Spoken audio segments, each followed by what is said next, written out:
Hi, Dawn with Feng Shui by Dawn. How are you today? I am your Feng Shui master and educator, here to teach you how to balance your environment for optimal health, wealth, and success.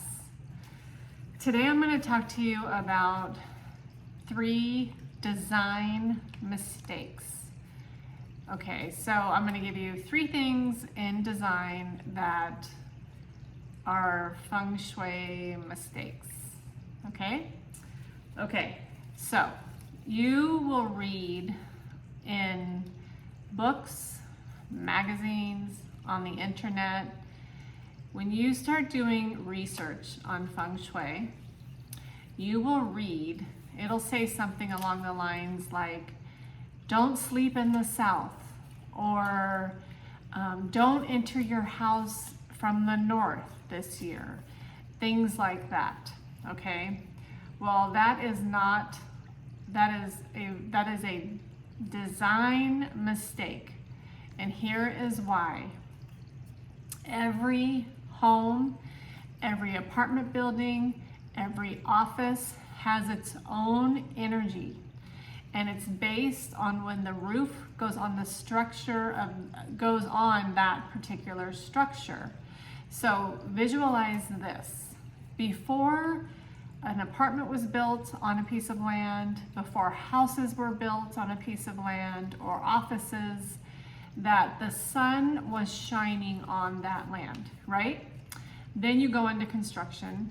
They do the foundation, they do the walls, then they put the roof on the structure.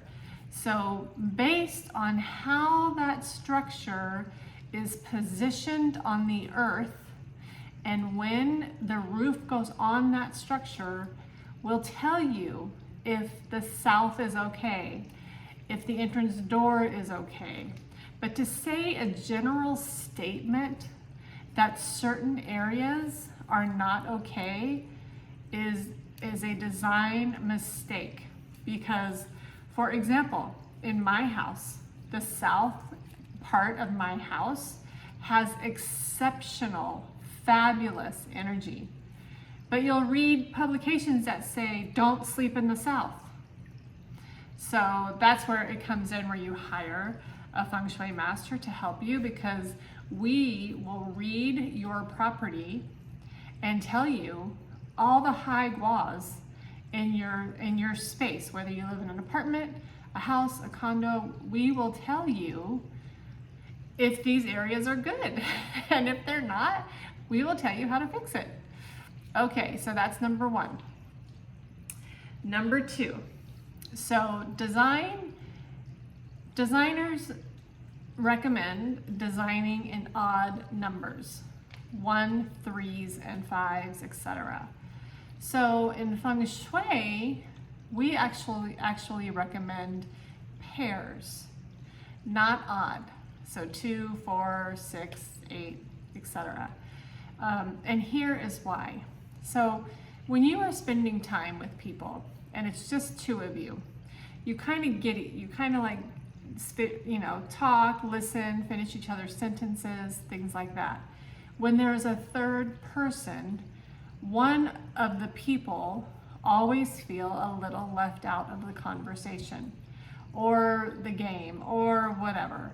So in Feng Shui, we recommend putting things in pairs, 2, 4, 6. So it also attracts partners to us. And I don't mean just romantic partners. I mean friendship partners, business partners, people that you want to go play with. Like if you want a cycling buddy, it'll attract cycling buddies to you. It's about attracting people, pairs, people to your life. And it doesn't mean that you can only have pairs, but in more cases than not, if you do have design, structures and things like that, I recommend pairs, okay?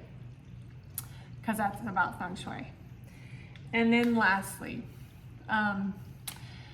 I have gone into many spaces, homes, offices, all of it, and it's very one or two colors, okay? So the issue with only having one or two colors, like in your room or your living room, anywhere really, is it doesn't lift the chi of that space. So when you are designing your spaces, and if you can see like two rooms with one angle, like if you're standing in the dining room and you can see the dining room and the living room all in one shot, that would be considered like one room, okay? So when you visualize, when you are looking at these spaces, you want to see all 5 elements, okay? And the best and easiest way to get all 5 elements in a room is like the picture that's behind me. That picture has all 5 elements in that picture. So the 5 elements are fire, earth, metal, water, and wood. And all of those elements have colors that relate to them. So when you decorate, you want to be sure to incorporate fire, earth, metal, water, and wood. And so when I feng shui for people, the most unused element that I have found in people's spaces is either fire or metal.